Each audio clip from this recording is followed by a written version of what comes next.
Hector.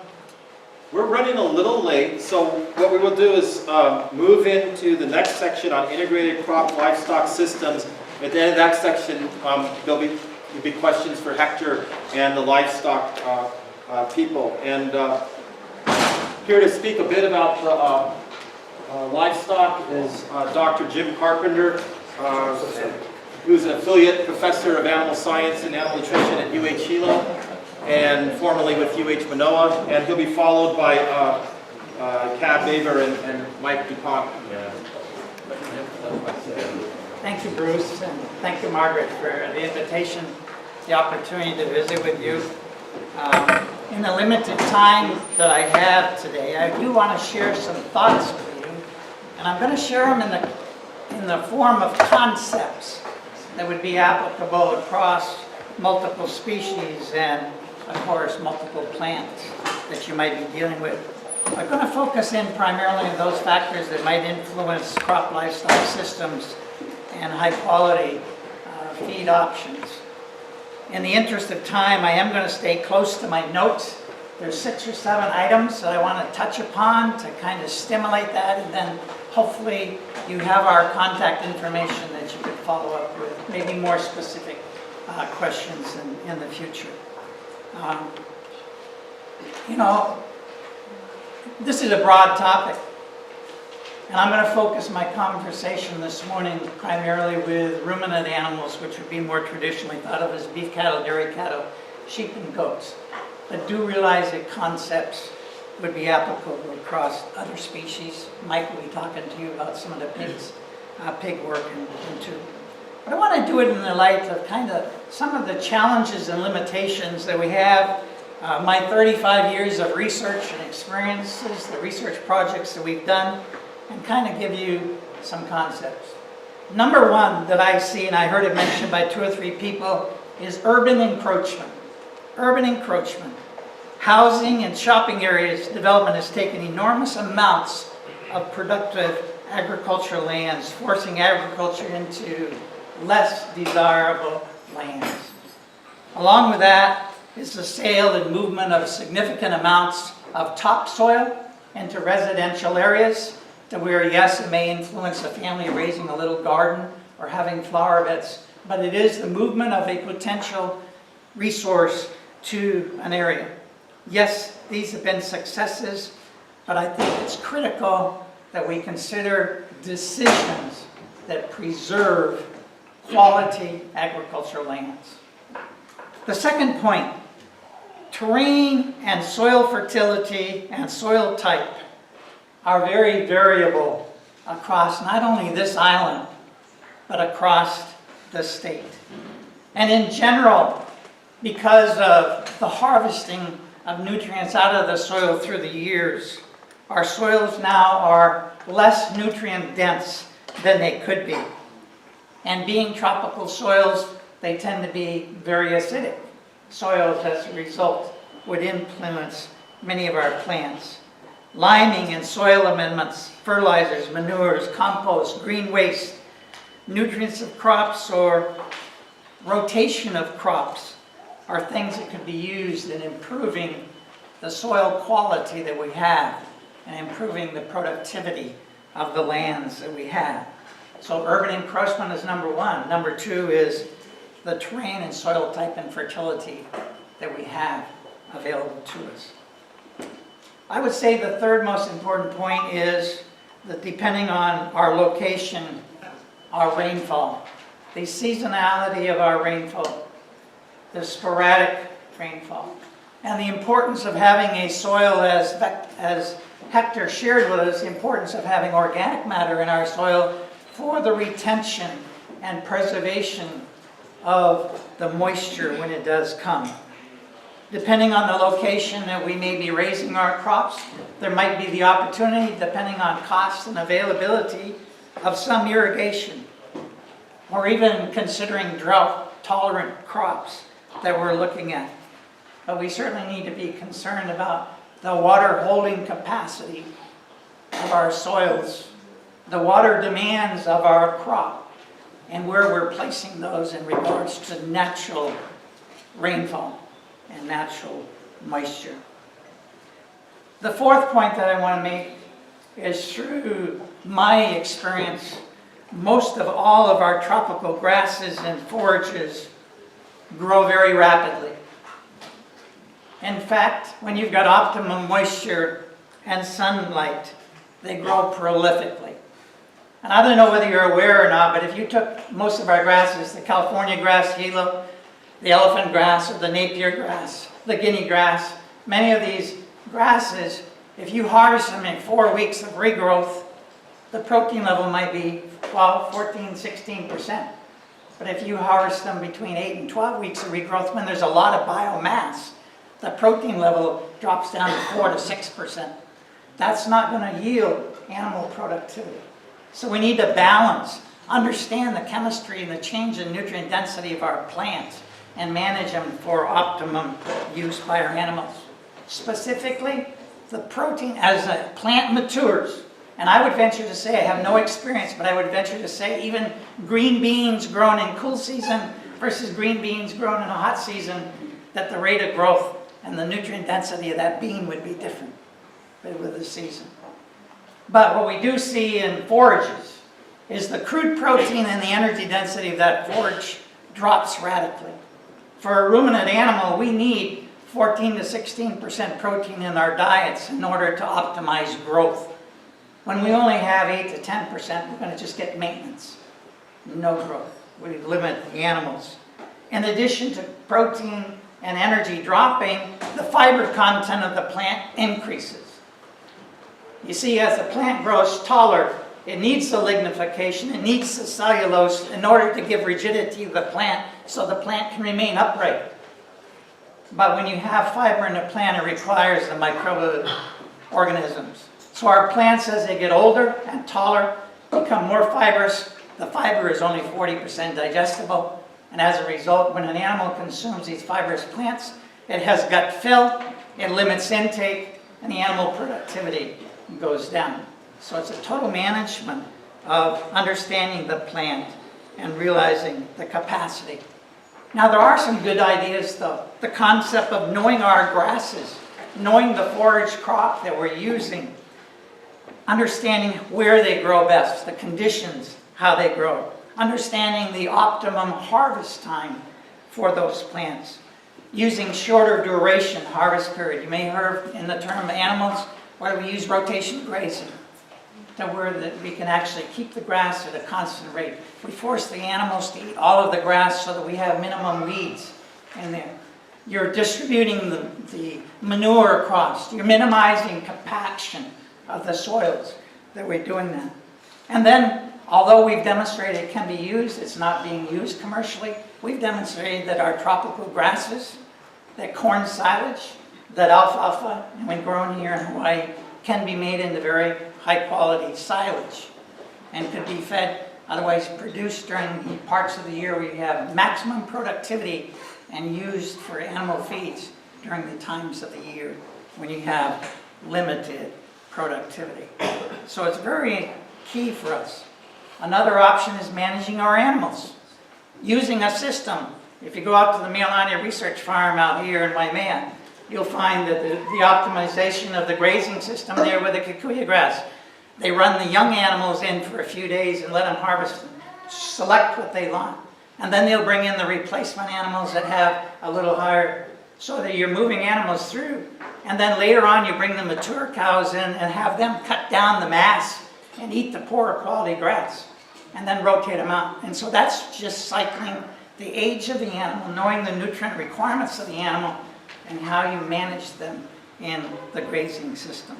So the fourth point was understanding our tropical grasses and how the growing conditions influence them.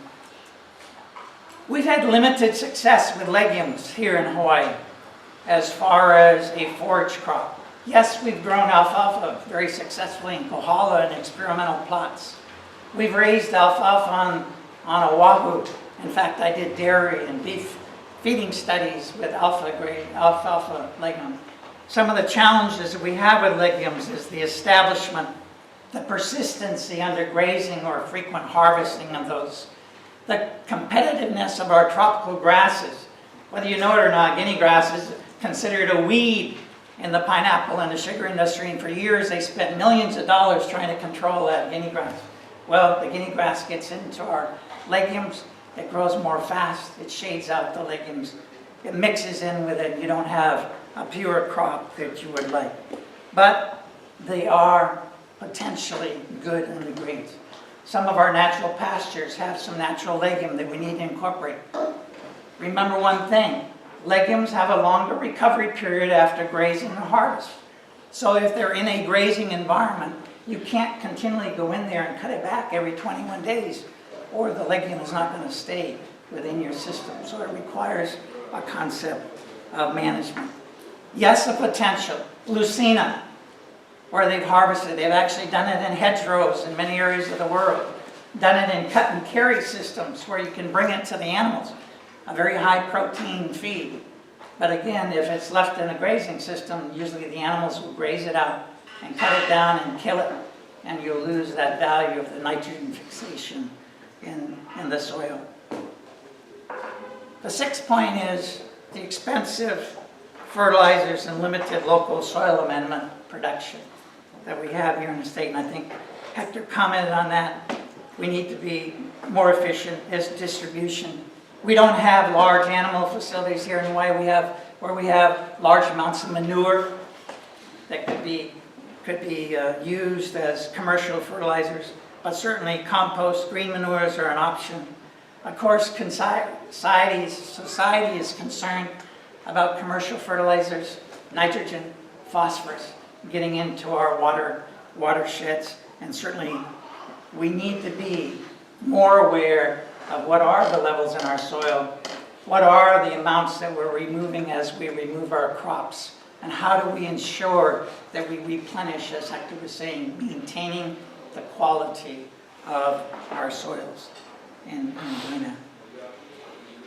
Dr. Mathews and I did a study with actually sewage sludge. That's a potential here in Hawaii. Our sewage is really clean compared to many areas of the world where that you've got large industry, where they have heavy metals and things. But that's something. We did a study out of Meolani, and we used sewage sludge as a fertilizer and compared it to commercial fertilizers. And we found that sewage sludge, one application a year, did the same thing as regular applications of commercial fertilizers.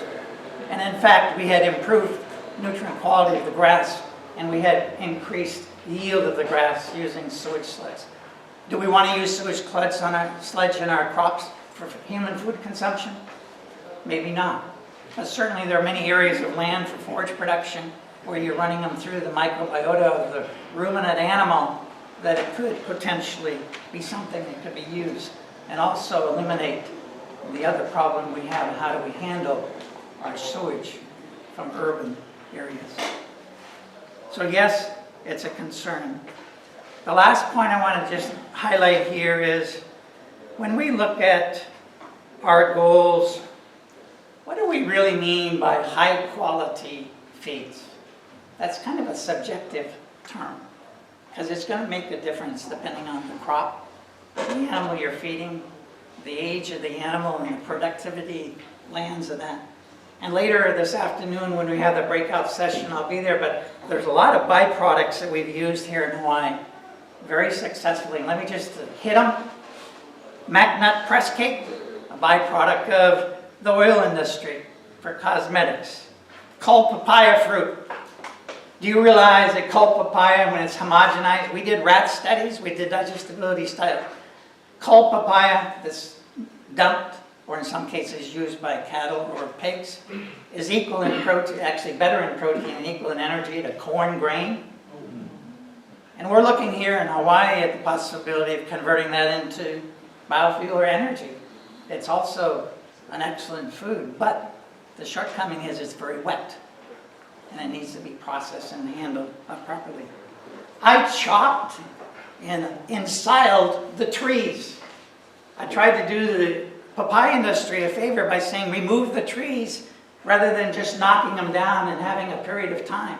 Go in there and harvest the trees. We actually went in, chopped the trees, made silage, added a little protein and some molasses to it, and did digestibility and growth trials with sheep up at Waikea.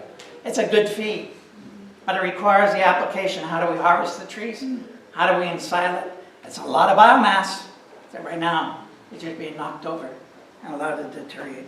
Spent fruit fly media. The facilities here has been demonstrated. We've demonstrated haymaking is not really an ideal or an optimum here in Hawaii. Our humidity is so high that we cannot get our hays dry enough, so we get mold. So we kind of have to throw out haymaking, but silage making would be an option. Dehydrated poultry waste and poultry litter. Excellent for ruminant animals, because whatever you're using for the mass to absorb the poultry waste, you actually, when you're dehydrated, again, the microorganisms in the cow can actually use the fiber that you're using for the absorbent. And the uric acid is coming from the feces of the bird in using that. Wheat mill run, byproducts of the flour industry, molasses, garbage. Studies were done on manure where we compared garbage coming from hotels versus garbage from the military and demonstrated. But garbage has to be cooked. Garbage has to be processed. But it is a potential source. And by the way, ruminant animals love garbage too. It's not only the pigs. I did a study in American Samoa where we ensiled taro tops. Taking the tops of the taro when they harvest the taro, ensiled it, and we did growth studies and reproductive studies with pigs in American Samoa with taro, and it works. You see, the ensiling process removes the acridity of that taro plant, and so it does not irritate the animals, and it has some potential value. So lots of byproducts. The real question is, what do we mean by quality? How do we isolate it? How much quantity? Because we want uniform consistency of our diets for our animals. We're concerned about the food quality. What's the quality of the product that we're food safety. And then something that we're really not spending time on today would be transport, storage, promotion, and safety. How do we sell our products? So thank you. Just a few concepts, and certainly I'll be around, and if you have questions, I'll be participating in the section on high quality feeds this afternoon. Thank you.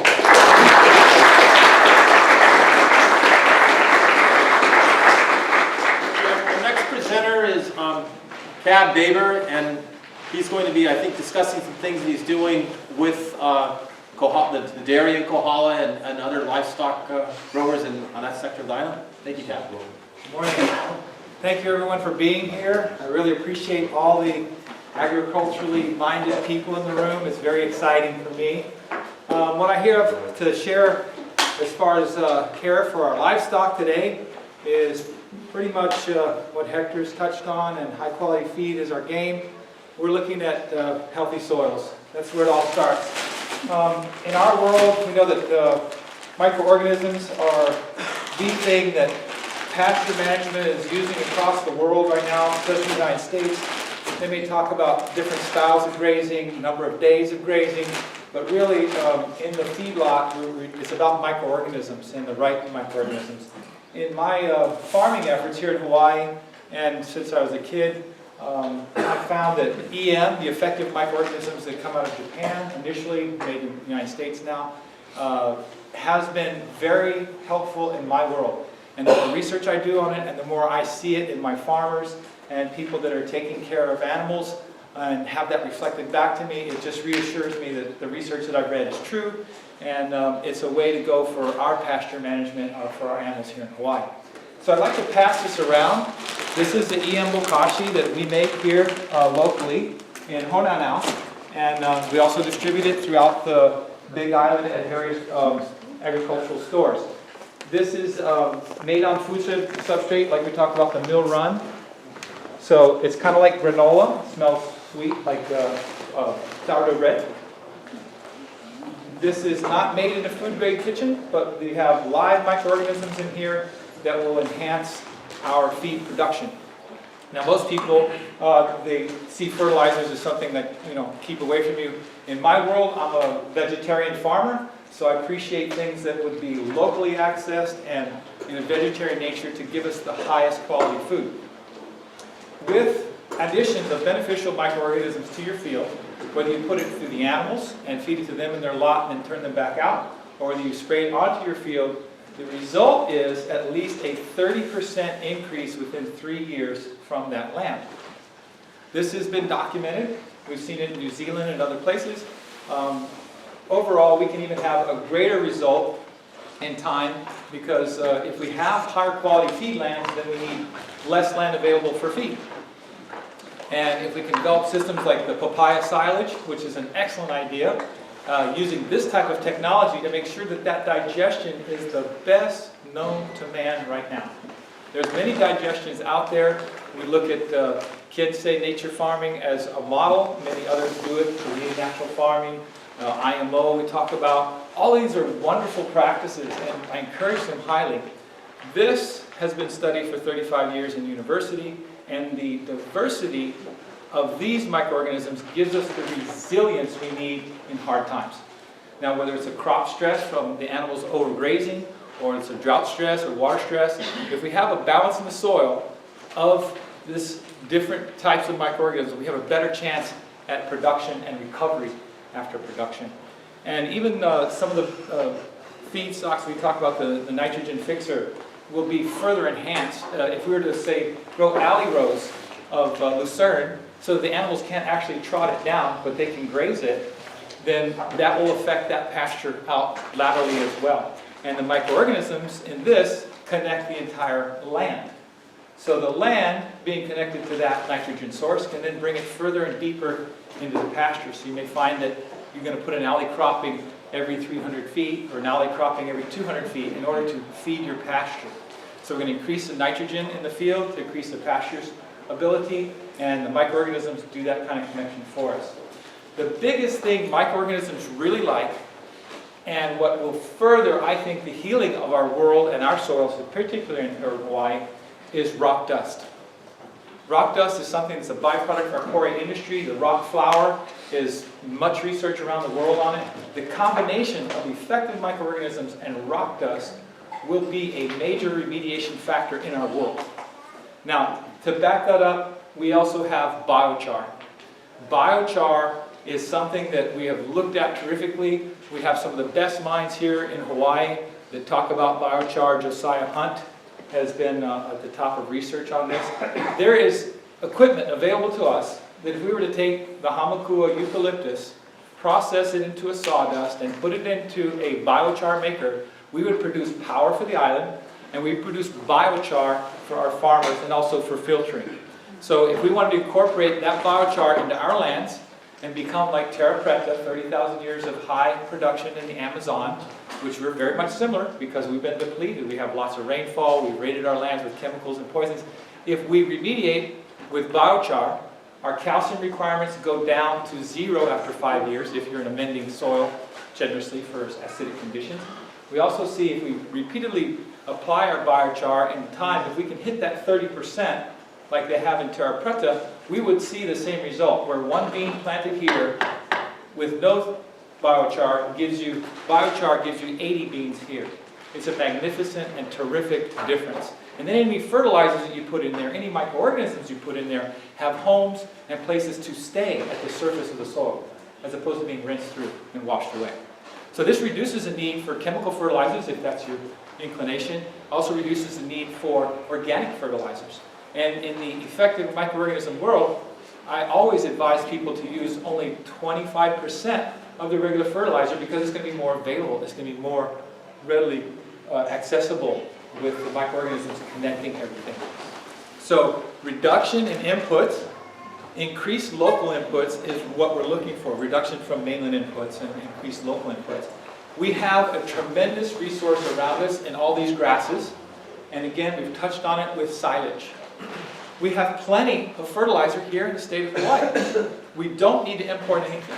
If we start silaging our grasses and we plant particular herb fields for cutting and silaging and amending our fields, whether it's the pasture or our gardens, then it's going to make a huge difference in the long-term production and health of that land.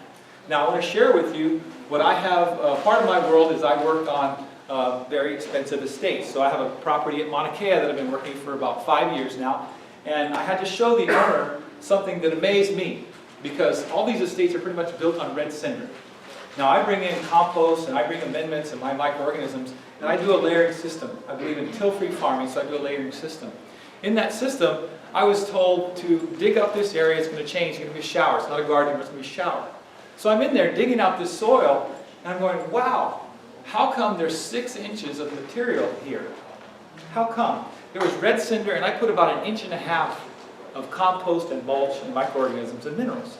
How come there's 6 inches of soil here? Well, basically, when we inoculate with the right microorganisms and we give them the rock dust they need, they multiply right there in the ground.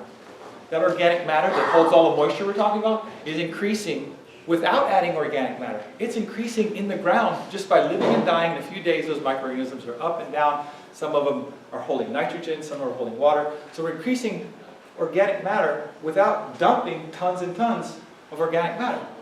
Now, I have used organic matter in the past. I've used hundreds, thousands of yards of green waste from the dump, especially in Coniside, to feed my noni fields, etc. But it's not absolutely necessary. If we take our pastures, for example, that are lean on water, and we give them a microorganism treatment, and we give them rock dust, and maybe some particular minerals to adjust that particular pasture, then we can see 30% increase in yield very quickly.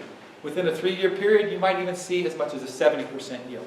So the sooner we can get onto applications in our field of effective microorganisms, rock dust, and biochar, then our pasture growth will actually be shorter.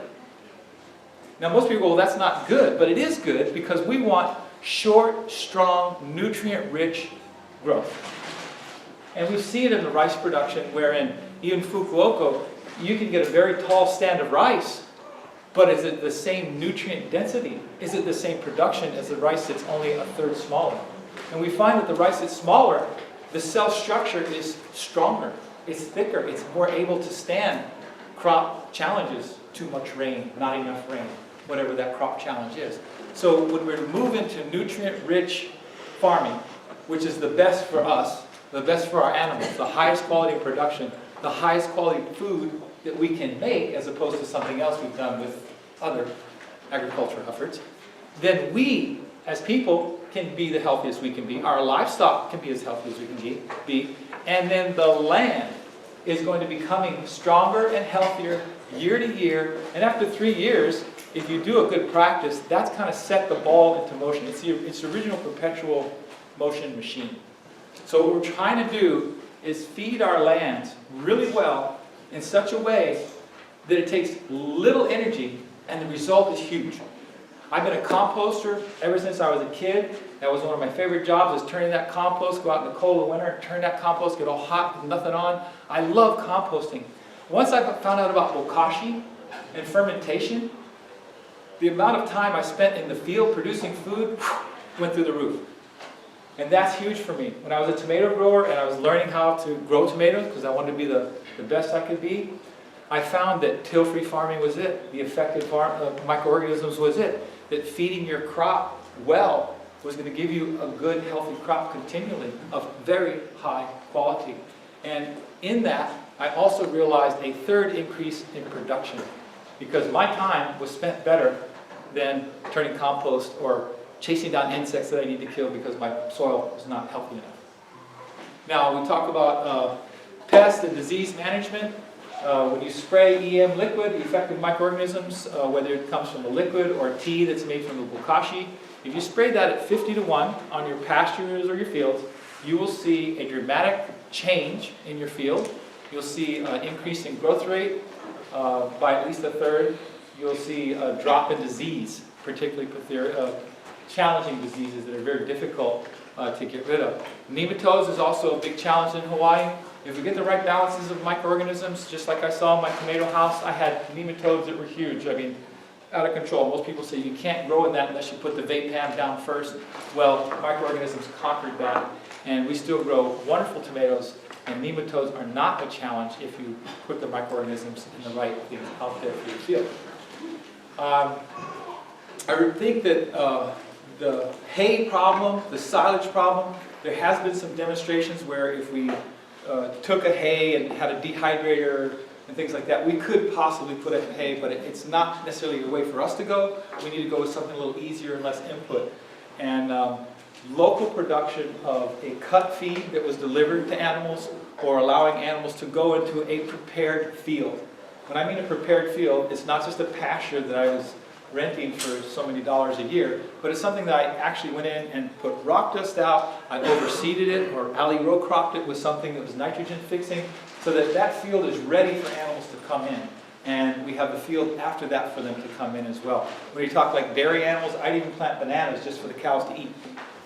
On the mainland and other places, high quality dairy is also something we look at.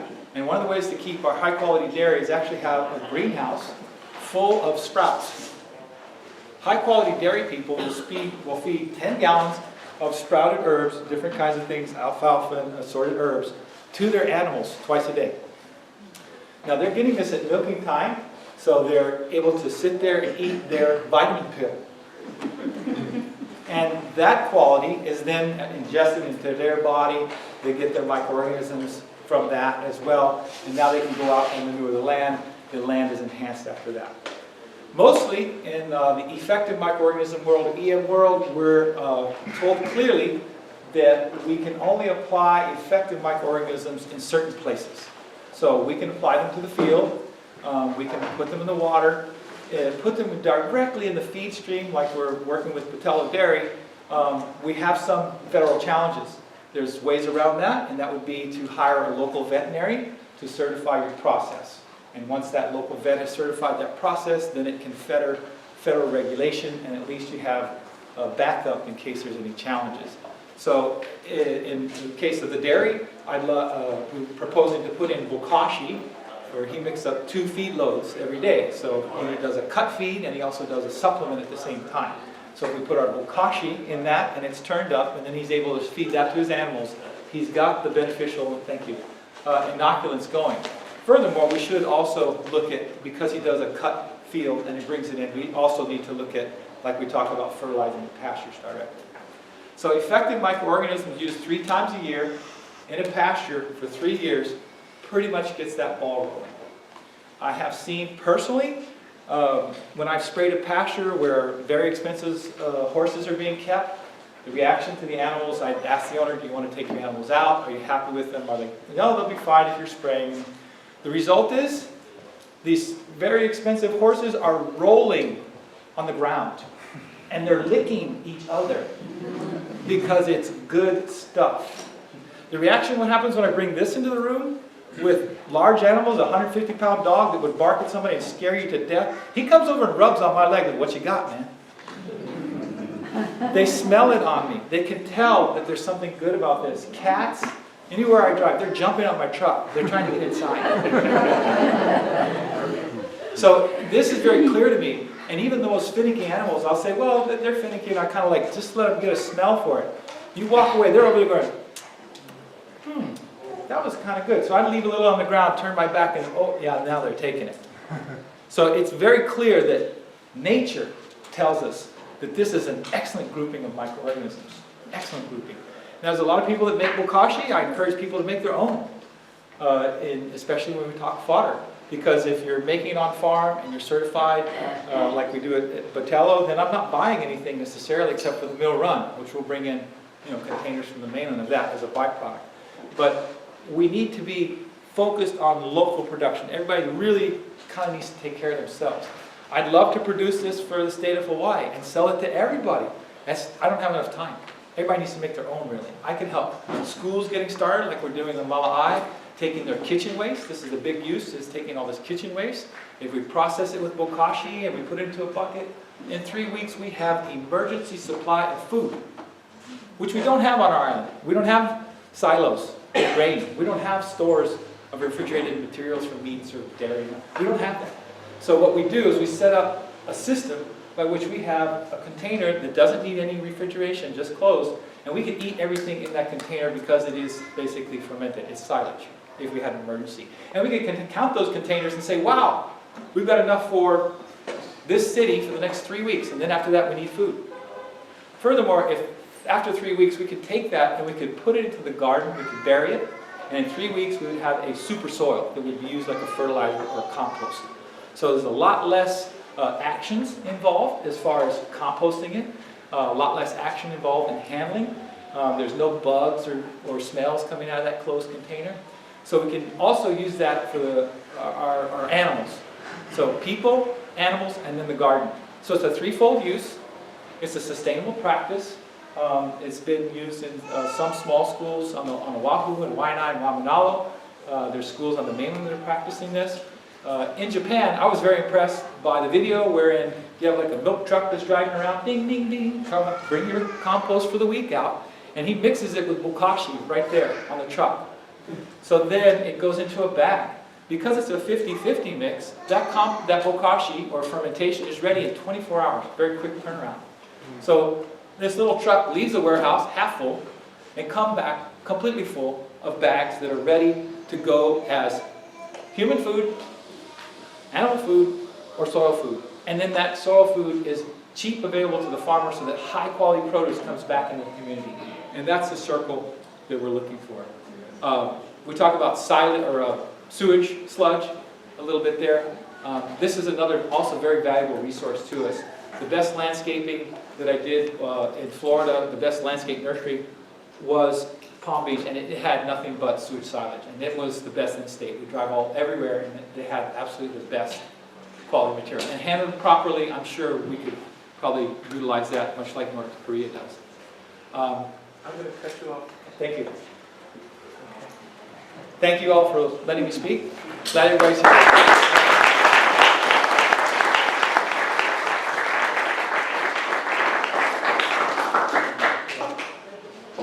Our next speaker is Mike Dupont from Cooperative Extension Service. Mike has done a lot of work with the Korean natural farming techniques and the deep litter systems for raising hogs. Mike? Thank you, Bruce, and thank you, Councilwoman Wille, for inviting me to talk to this conference.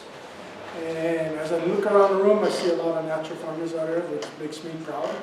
Because I just came from a conference in Honolulu. And the question was, what was IMO? And nobody knew in the room. So you know that there needs to be a lot of education in the Honolulu district. Right now, we're working with the CGNF board to try to get more teachers to Honolulu, to get the program going and get it established. Because on the Big Island, we are established people. The natural farming movement has taken hold not only with Korean natural farming, but with the EM people too. And we're starting to see things with natural farming that is outrageous. I do have a PowerPoint, but I only got a few minutes here, so I'm not going to show it to you until maybe lunchtime. We showed that same PowerPoint at the legislature this year, and we floored them. And they wanted to know more, but when the vote came, everybody on the Big Island voted yes. Honolulu voted no, mainly because there was not enough impact in Honolulu to take it to the next level. That's where we are at right now. Okay? So, coming to this conference, it gives me an opportunity to tell you a little joke. Okay? I don't usually tell jokes at conferences, but after hearing the last two speakers, I thought, I think this is a good one to tell. Okay, it's about 3 nutritionists that won their award. They're all from Hawaii. They get the free trip to Las Vegas. They go to Las Vegas, they check into the hotel, and the lady is so impressed by the credentials. They said, oh, since you guys are from Hawaii, I'll tell you what, we'll give you the penthouse on the 75th floor of this fancy hotel. Here's the catch. You guys got to be back in the hotel room at 8 o'clock tonight. So, the local boys jump in the elevator, put the bags upstairs, jump in a car, go out and do the town. One thing they forgot, 8 o'clock. They show up at 2 o'clock in the morning. Had a good time, went to the shows, had a bunch of beers, walk up to the elevator, and the elevator says, out of business, use the stairs. So the three boys look at each other, they scratch their head, and they say, wow. Well, we're in the penthouse, guys. Better go. So first professor says, I'll tell you what, I'll tell jokes for the first 25 stories. The next guy says, I can sing songs. I will do songs for the next 25. And the third guy thinks, he says, oh, I'm a good storyteller. I can tell you stories when we get up there, and then we'll open and we'll go to sleep. So they get up there, the first guy goes up there, he tells all these jokes. They get to the 26th floor, they're laughing. Next guy gets up there, he starts telling, and he starts singing all his songs. They get to the 51st floor. The guy says, okay, it's your turn. He looks at the other two and he says, well, I'm going to start off with the saddest story ever. He says, okay, what's the saddest story? It's about a guy that left the room key in the car. So basically, you know where this talk is going. Huh? So, we're going to talk strictly in natural farming. And I'm a livestock agent. So I've been working with the university for almost 20 years. And basically, all the years of my life, the two problems in the livestock industry has been waste management and feed. Dr. Carpenter was my professor. And I still use a lot of his so-called teachings he's taught me. Okay, and we're going to use some of it in trying to solve the problems that we are faced with. Well, anyway, 6 years ago, my life's changed. And I don't know how it happened or why it happened, but I had two Korean guys come visit me in the office. One was a retired pediatrician, which you guys know, Dr. Dupont, and the other one was Master Cho. And throughout the whole conversation, they were talking about pigs. And basically, everything was going cool until Master Cho said, oh, I got this piggery that you never need to clean. And that's where I lost it. Yeah. And I looked at him and I said, when you hear things that are too good to be true, they usually not. So basically, I kicked him out of the office. I told him, get out of here, you're a quack. I don't want to ever deal business with you. And he turned to Dr. Park and he said, I think Mr. Dupont doesn't believe me. I said, yeah, I'm pretty much sure. I don't believe you at all. And he says, I don't like your tone or your voice, Mike. I want to talk to your boss. I just offended the old man. I can see it now. He's going to go downstairs, talk to my county administrator. He's going to tell the story. Next thing you know, I'm going to county administrator running up the stairs, sitting in my office. You're going to be reprimanded. I would send you to anger management school. You'll be there for 6 weeks. I will suspend you for 2 months without pay. That's how it goes. Ah, man. All flowing through my head. But anyway, he never came up to the office. I said, I got away with it. 3 weeks later, we get a knock on the door. It's my county administrator. He got an envelope here. I look at the envelope, and it's got university-wide stationery on it, and I said, oh, there it is, Anger Management School, here I come. I open it up, and my eyes came big. It was a round-trip ticket to Seoul, Korea. Pastor Cho had convinced the university to send 2 of us on a fact-finding trip to try to see if this was for real. Well, anyway, we visited Master Cho, and I was impressed with what I saw because I was a skeptic. Everything he said, I took with a grain of salt until he took me inside the pig. And when I went into the piggery, I couldn't believe what I saw, because what I saw was 400 pigs running around, no smell, no flies, The pens were really, really cool, even though it was 98 degrees outside. I looked around, there's no ventilation fans, all natural ventilation. I look at the compost. So I jumped in the pen, and that's what kind of shocked me. When I jumped in the pen, usually you go to a piggery, and you jump in the pen of the pigs. Pigs take off the back of the pen, and they make a whole mess of noise. That's what my experience in that way. When I jumped into the pen, all the pigs came to me. And I thought to myself, wow, they're doing something here in Korea that the animal husbandry is second to none. So when I jumped out of the pen, I started talking to the person who I thought was the manager. It was not that person. The guy got very upset. He gave me a lecture. He said, don't you ever come to Korea and talk to a guy about raising pigs. Raising pigs, culturally in Korea, is a female job. What I saw was one lady running 400 pigs by herself. And I looked at her and I said, lady, how long does it take you to do all of these pigs? She said, oh, maybe 3-4 hours. I said, that's it. She said, yeah. My day is I feed pigs, I check water, and I breed pigs, and babies come certain weight, I move. That's all she does. I said, oh, in 4 hours you get plenty of free time now. Oh, no. After I plow here, I go take care of 40 hectares rice and 1,000 ducks.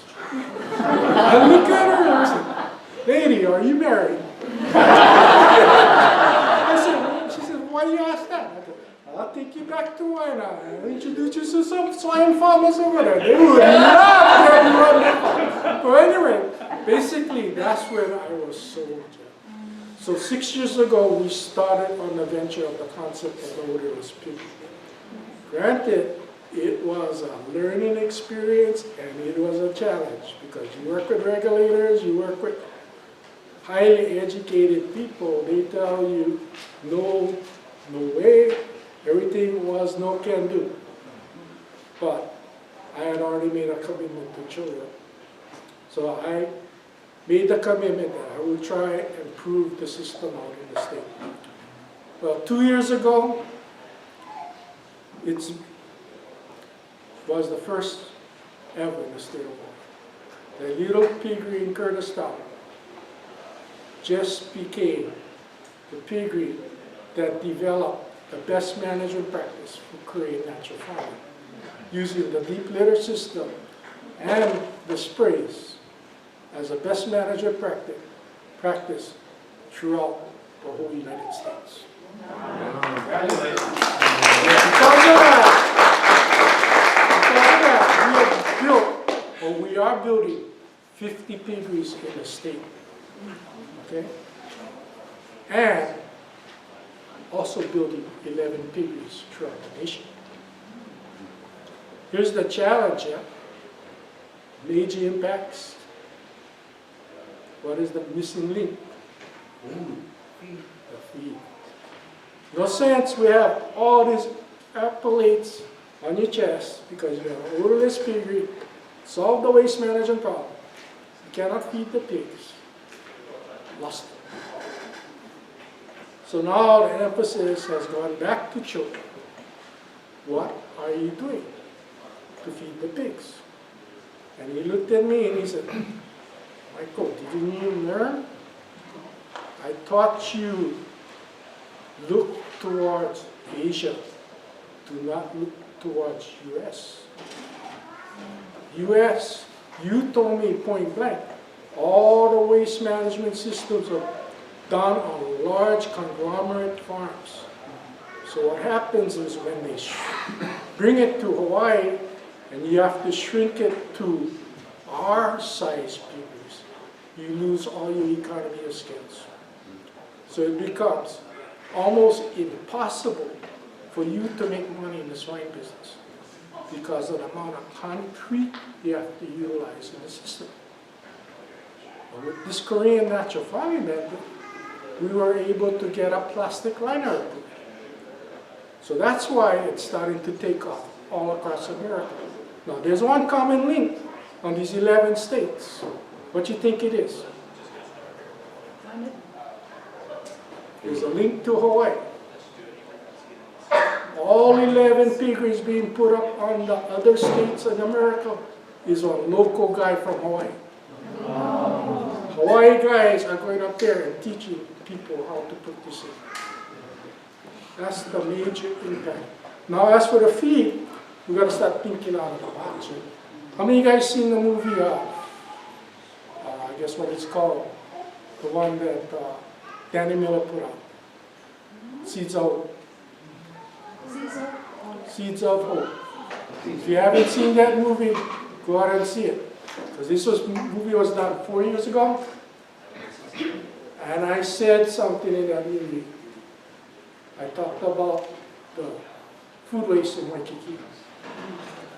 I said that could be the solution if we could get all the waste out of Waikiki and turn it into pig feed.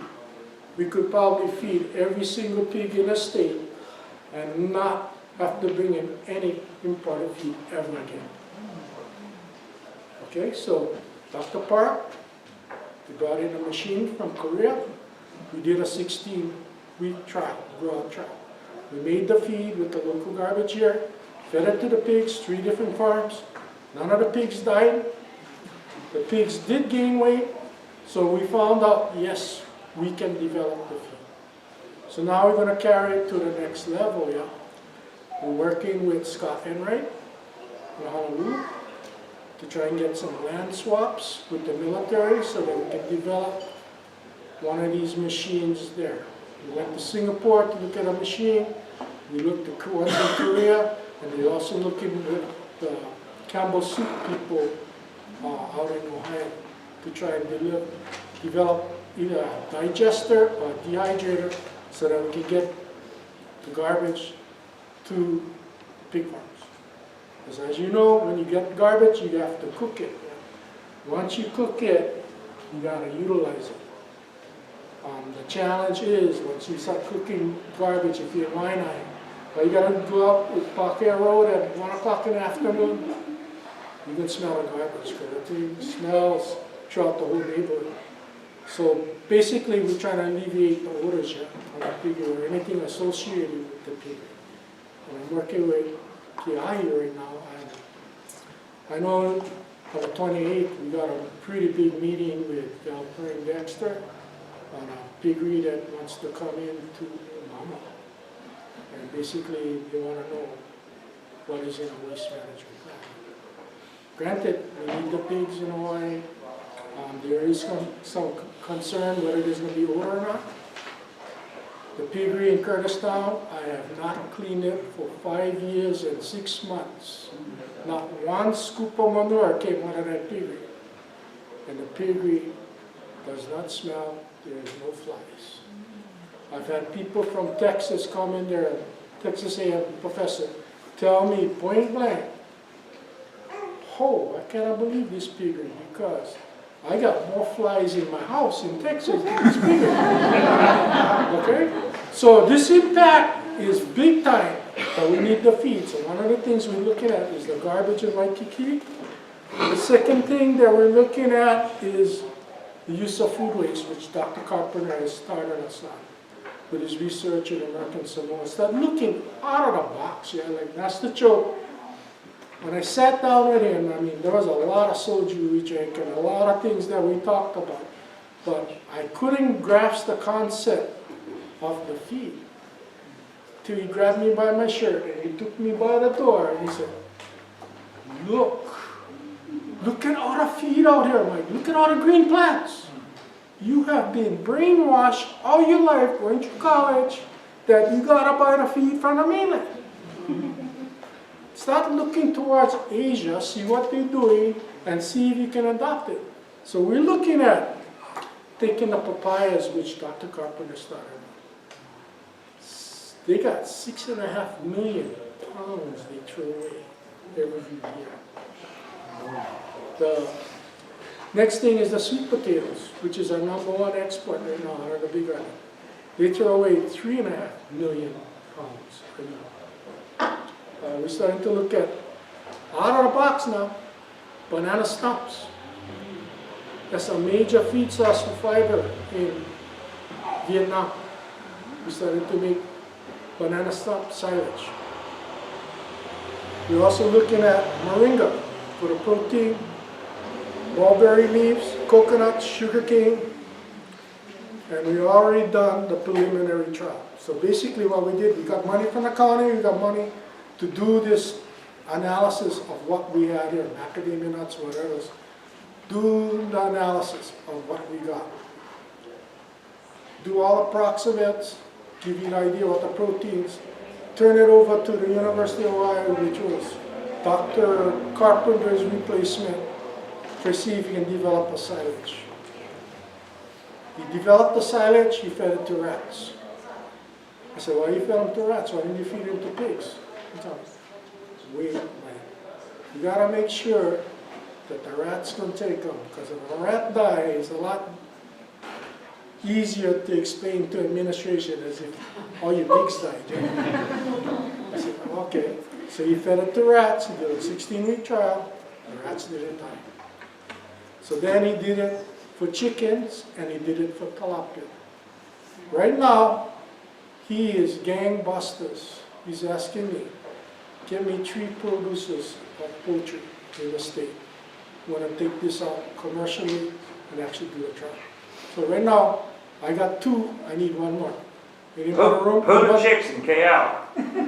That's one of them already. Already. We've also got Julius in Hong Kong signed up. I need 1 more.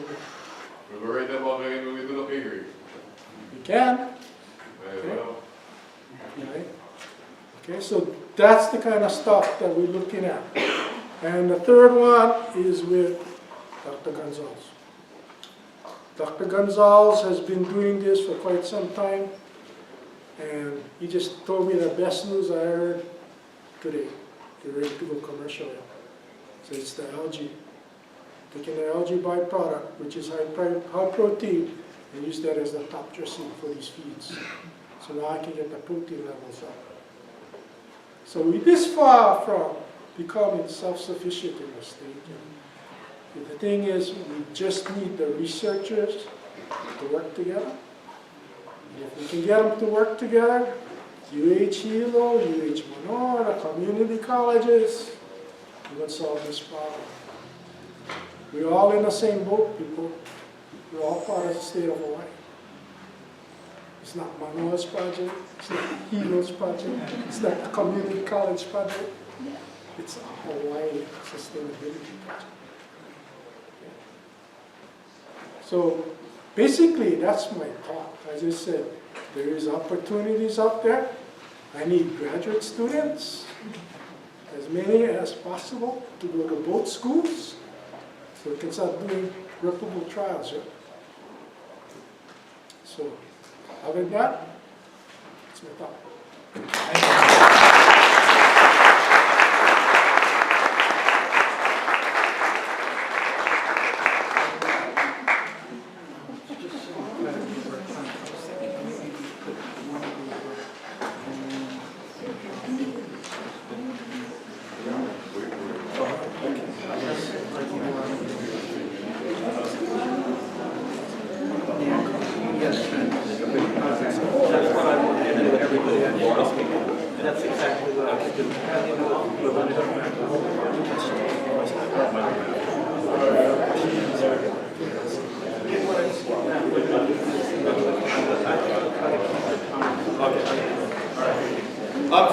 Folks, we're going to postpone the question and answer session because we're 30 minutes behind time and move directly on to the people who have not spoken yet on the improving soil health section, and then we'll have lunch and follow up with questions later. Okay, so Norman and Bruce and Jana and Bobby and Chris Robb is going to fill in for Steve Sakala, who couldn't make it, and Noah. And then those who did speak will still have a few minutes after that, but we're just going to try to move. So if you want to all sit up here, and then. Margaret? Yeah, so 1 minute jumping jacks.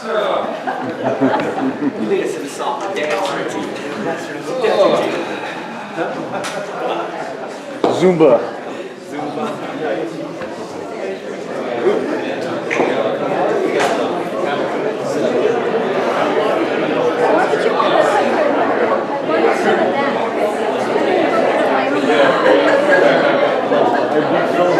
Okay, that makes sense. It's already 11. We're ahead of guys.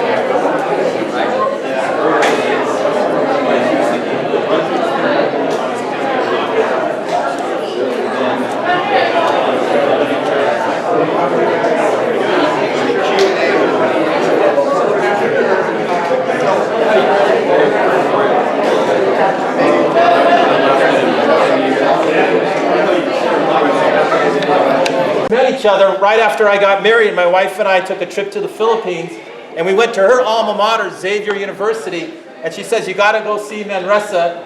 And Norman was the farm manager for the Manresa farm, and he talked about his plans to do a PhD in America, and we emailed back and forth a little bit, and we lost contact with each other for about 8 years. The next thing I know, I'm late to a search committee meeting for a new horticulturalist, and Norman's name was in there, and I said, this guy's wonderful, he's great and everything, but I didn't know how other people were going to respond, and they said, we think so too, we got to get him. So All right, here I am.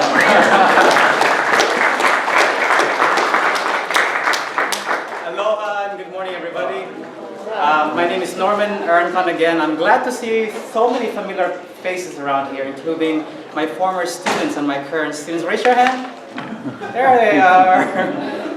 Thank you for being here, and I'm very glad that my talk this morning is not, I prepared a whole slideshow, but I'm not gonna do that because I thought I'm preaching to the choir. We're all believers that the new wave of agriculture is going to that stage where we farm biology, we farm microorganisms, and time again, since the very first talk, microorganisms has been placed more emphasis than anything.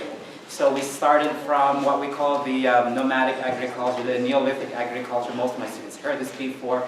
And then we came through the Green Revolution, where the emphasis is hybrids, the packaged technology, where we grow hybrids and those that respond very well to fertilizers, and those respond very well to fertilizers. So we need to protect them from disease because they grow so well that they are very attractive to pests and diseases. And so it's like a double-edged sword when you plant something that is hybridized, and then so we have to fertilize it so they can grow well, and so that they can give us the fruit and the yield that we wanted. We have to protect them with pesticides and all kinds of protectant that are quite hazardous to our health and to the environment. And so we came to this era of like backtracking where we are now in agriculture. We can't do that anymore because it has done more damage than good to not to agriculture, but the whole population as well. So today, I'd like to ask you one question. How much do you think Hawaii throws out in terms of garbage? Oh, let me backtrack. Too much. Too much. Give me a figure of how much you throw away, or an average person throw away in terms of garbage every day. 45%. 45% in pounds. 10. 10 pounds per person per day.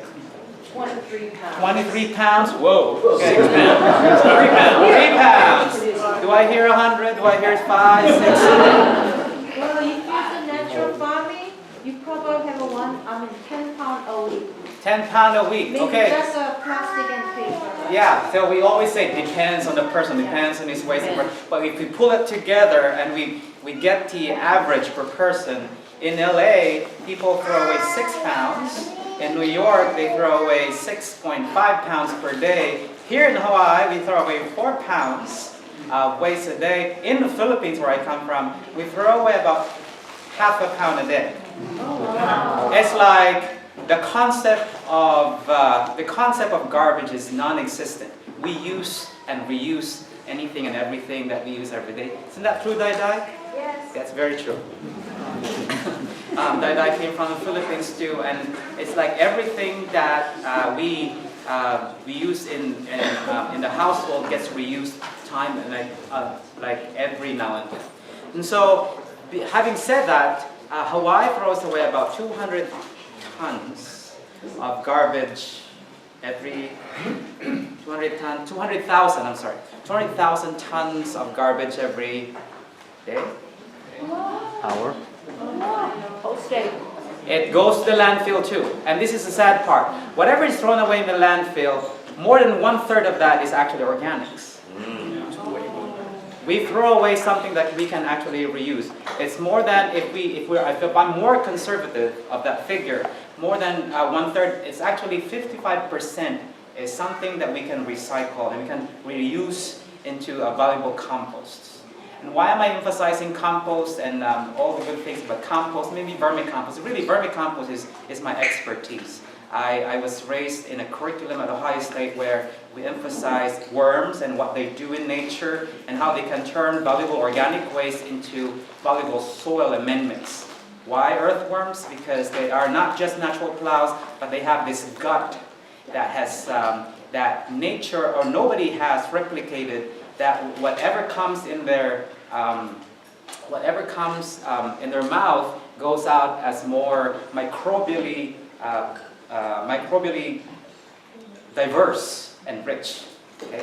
10 times more nitrogen, 11 times more phosphorus, and maybe 16 times more of potassium. And that's just minerals. But what about microorganisms? They come out in orders of magnitude.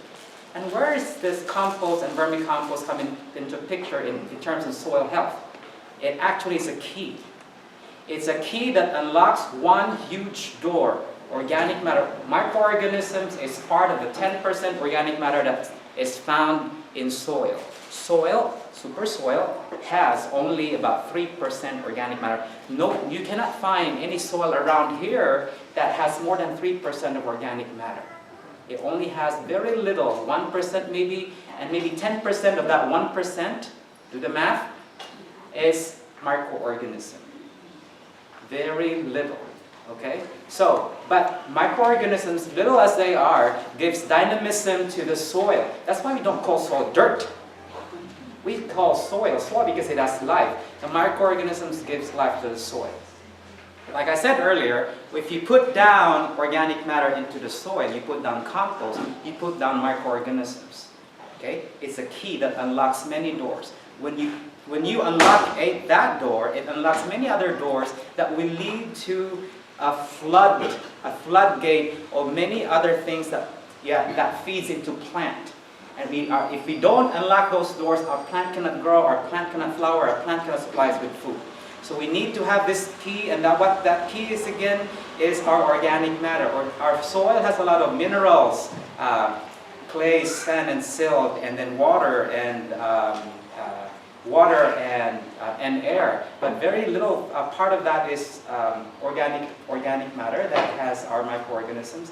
But that is the key to open up the things that our plant would need. Okay? Increased biological diversity will increase populations also of microbes that will encourage nutrient cycling. If we have nutrient cycling, we'll feed the plant. If we have biodiversity, it will produce hormones. It will produce hormones that will also supply plants. If we have biodiversity, it was mentioned earlier that we can also reduce diseases. Cab earlier certainly had shared a lot of experiences when we put down Bokashi or EM into the soil. It will protect our plants. A lot of microorganisms in the soil protect our plants in so many ways. For example, the guru of composting that resides at Ohio State has patented an organism that is suppressive to Pythium diseases, Trichoderma, the genus Trichoderma. He found he didn't synthesize the microorganisms, right? He didn't create it, but he patented the microorganisms that when it is found in your compost, then that compost is actually suppressive of some Pythium diseases. Okay. Also, it can suppress diseases, so if that suppressed diseases, then it can grow healthier plants. It will resist Pythium. Another form of mechanism how plants are protected against diseases is that when you put microorganisms down, we found that when you apply, for example, vermicompost. I've had 17 years of research of vermicompost. Most of them are published in a book called Vermiculture Technology, selling at Amazon.com for $150. The mechanism involved is that most microbes found in organisms, the way Pythium attack the root, Pythium do not have eyes, correct? Plant pathologists, our resident plant pathologists here, Mike Shinchaku. Pythium do not have eyes. They sense where the roots are, because roots sense exudates, okay? Water and minerals and compounds, and they sense that. And the way they found the root, they attack the root, is they sense that signals, they find the roots, and they attack it. What the microorganisms do, they coat, they shield the roots, so that the exudates cannot come out, the exudates are not sensed by the Pythium. Plants remain healthy. Did we kill Pythium? We didn't kill Pythium because we didn't apply any pesticide, correct? There is unity in diversity. If we only allow microorganisms to flourish bad or good in the soil, they can manage each other.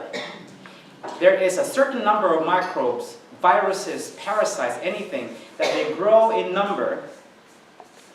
They sense that they are in that particular number, that they become virulent. Okay? They become virulent only if the other beneficial microorganisms are not present around them.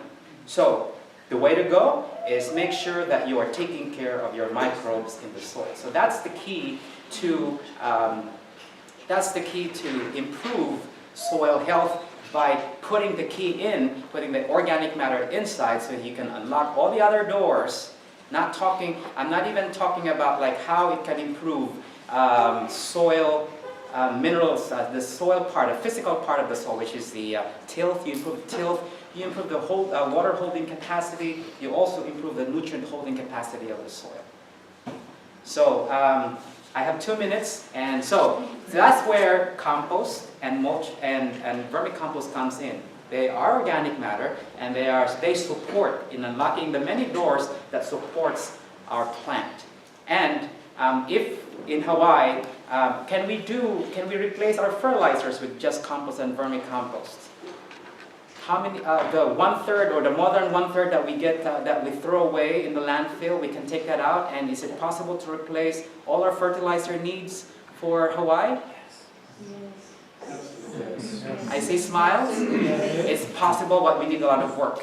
Logistically, it is very difficult because we're still growing plants that caters to, that are very highly responsive to fertilizers. We need to take a look back. We need to support research so that we can go back to our crops and say, which ones of these are responsive to compost? Which ones of these are responsive to vermicompost? Most of our crops, hybrids as they are designed and are bred to be responsive to a lot of fertilizers and pesticides and all that. Again, based on that appraisal of organic waste that we generate in our island, we probably have enough to produce organic waste and compost and vermicompost. We do recycle our green waste here in Hilo. We have how many transfer stations in the island? 16 and 3 maybe. Yeah, This is 21. 21 now. And then we do. I applaud the county for making mulch for our green wastes. But that is not enough, because mulching, when that can spread all kinds of ants and coqui fries and all that. But if we do compost, remember that one basic principle of composting is when you do thermophilic composting, it reaches to about 140 degrees to 150 degrees Fahrenheit. It kills 5 of our major organisms, the plant pathogens, not plant, human pathogens that we dislike: E. coli, Salmonella, helminth ova, and enteric viruses. So, for 72 hours. So the principle itself, the process itself, takes care of many other problems. So take that into account.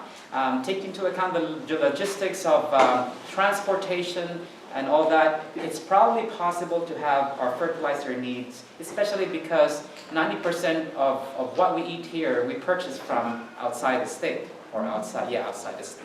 So if we replace, if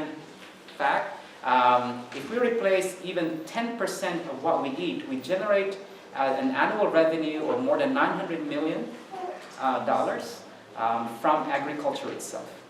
And many other figures I left in my packet, but I can answer most of these questions later on. How much does it take for us to be able to replace our fertilizer needs? Again, it's not easy. It takes a lot of collaborations with our researchers from the UH Manoa, UH Hilo, and our community colleges.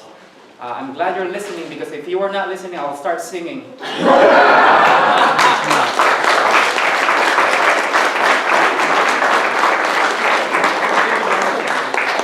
Our next speaker is Dr. Jana Bogs.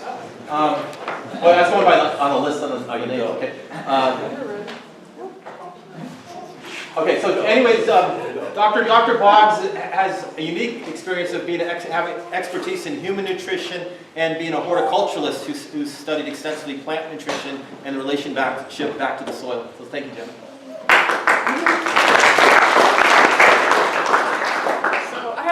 Different focus, because I started my career, my undergraduate, and then my career as a nutritionist, human nutrition, and then I worked in the field for a while, and I came to realize that the foods were just not what they could or should be. And I'm also a horsewoman, still have my boots on, wear them everywhere. And then I went into my master's degree in animal science with a focus on nutrition again. Because I just was like, we've got to really get the nutrition, because human health and animal health, to me, is so much based in nutrition. What we can do in our own world is like what we eat is going to come out in our health. So after working with the animals too, and looking at effects of the feeds and things like that, I realized that we're going to have to go back to the soil. There's been a bunch of studies that have come out, and they looked at the nutrient density over a period of like 70 years. So USDA has been tracking nutrient density and putting it in handbooks since about 1940. And so they continue to look at that. And then there was research done that showed, from comparing all these handbooks and all the figures, that we've dropped as much as 70% in certain nutrients in our fruits and vegetables, for instance, that we really count on, that we're going to actually get the nutrients that we need. So I was like, well, what am I going to do now? I'm going to have to go back to the soil and try to grow things up right. So then I went on for a PhD in horticulture and food science and safety. And so my dissertation work was looking all the way from soil, comparing cultivation systems of fruits. In this case, it was apples. I was on the mainland. And looking at what we did to the soil, all the way through the effects of that into human blood.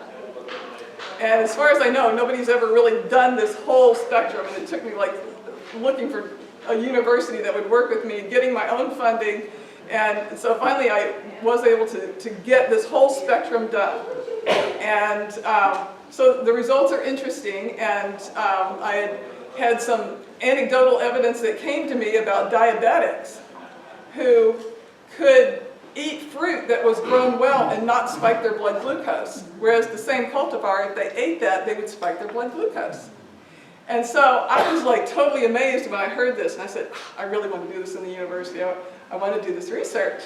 And so that's what I did. I focused on finding a university where I could actually do that. And Colorado State actually let me do that. They were happy to welcome the funders' money and all that. And so we actually did. And of course, we need to do a lot more research, but the preliminary data does show that there is a difference in the way that humans actually respond to foods, and depending on the way that they're grown. So basically, yeah, this whole thing is like healthy soil, healthy plants, healthy humans. And the good thing is it's not just nutrition that we're going to improve, but for the humans, but it's also the health of the plants. And as all these panelists are talking and talking about, getting all the microbes in there the right way to help the nutrients be taken up into the plants, and then that provides them with a natural protection so that insects aren't attracted to them so much, that the plant's healthy so it doesn't succumb to diseases. We can work with the soil microorganisms so that we can encourage the growth of the plants we want and discourage the growth of weeds. So getting the soil nutrient profile is also something very important that I work with. So I do extensive soil analysis with like 20 different things on there, looking at some really fine micronutrients that are kind of rarely addressed, like cobalt and molybdenum and silicon, things like that. Also, because I feel like we need all of these elements. And a plant can grow with maybe 16 elements. And a lot of these hydroponic systems, they'll just put in straight 16 elements. But even if a plant can grow and reproduce with that, that doesn't mean that it couldn't actually use some of the other elements and do a better job for us. And also, we need, as humans, more nutrients that maybe the plant doesn't have to have, but if it's in the soil and the plant can utilize that, uptake it, and express its full genetic capabilities because it has all the nutrients that it needs. Then when we eat that plant, hopefully it's going to be much more healing to us. It's going to have a higher level of nutrients and antioxidants, et cetera, et cetera. So I look all the way to the final food product and do analyses on that, and then compare back to those USDA databases, and I can see that great increases. I mean, not just 10 or 20%, doubling of nutrient density in many cases. And these are elements that we need, things like calcium. And people are saying, oh, getting osteoporosis, or our teeth are falling out, or whatever. It's like we're not getting the nutrients we need. But by going back to the soil, getting the soil right, which includes getting the mineral balance, getting all the microbes in there working together to make a whole system that actually works. So, and then we look at, okay, the economics of this sort of thing. And I feel like that we could have a whole marketing edge with these, what I call beyond organic or nutrient-rich foods that here in Hawaii, like Ken Love, if you know Ken Love, he's the president of the Hawaii Tropical Fruit Growers, he said, we'll never be able to compete on price. I mean, our costs here are too much, our labor costs are too high, but we could compete on quality. And so by growing these foods, we're going to have healthier food for ourselves, and we can also have that marketing edge. So there's some of us from North Kahala that are trying to get bigger growing areas going with all this, and brand it, and really get it out there. The health food stores are already interested. And so I really think there is a place in the market for this, and we can do value added as well. And I mean, here in Hawaii, especially on this island, we've got all these different climate zones. We can grow all sorts of different crops. We can bring people, they come from all over the world anyway here. Yeah, so let's just bring them here and show them what we're doing with agriculture, that we can grow the best quality. We're going to do it in an ecologically friendly way. I mean, all of my methods, it's all ecologically friendly, can be done within certified organic systems. Doesn't have to be certified organic, of course. And then we're thinking about, just to switch gears a little bit, where are we going to get all these amendments that we need? And I've done a little bit of preliminary testing of some of the rock dust powders here. And I think if we could get them ground down fine enough that they would be very useful for us. Right now, it's a little bit hard to get the nutrient availability out of the products that are produced here. For instance, we have Kauai sand, so-called. It's dredgings from Kauai Harbor that were, it's been dredged twice in the last like 40 years or so. And it's a source of calcium, coral calcium. But the grind on it is coarse, and so the plants can't really uptake it. Not very easily. It takes a long time. I even did an experiment by putting some coral into a container of vinegar and kept pouring vinegar in over months, and it was still there after like 6, 8 months. And you know, it would break down a little bit, but not very much, not very quickly. But if you can get it ground fine enough, then it is available, and it's also stable in the soil. It's not going to, you know, just like lock up or wash out or whatever. So I feel like that's something that the technology is available. I've been researching more and more of it on the mainland about the micron size particulates, and there's one guy that's set up in business for $250,000 and now produces micronized size amendments, and he's getting incredible results. He's very much into the nutrient density, and he's just having absolutely incredible results, and pests are not bothering his fields, so he's getting increases in nutrition and pest resistance and all that. So I really think we could do that here. I looked at some of the basalt lava rock that was ground down, and it was so well balanced. I was really shocked how well balanced it was, and looking at the various nutrients in there. So I think that's something that we need to explore a lot more. It takes research money, but that's what I feel like that's where we need to go with this whole thing, and getting those nutrients and utilizing as much as possible from here in Hawaii. But then if we need a little something from the mainland or something like copper, because when I test soils, a lot of times I see like a lower copper, or you know, small amounts of things like that to add in to balance it up. And then once we get that soil working really well, the inputs don't have to be nearly so much, and it can be really just cycling more. So I'll be happy to answer questions later. Thank you, Jana.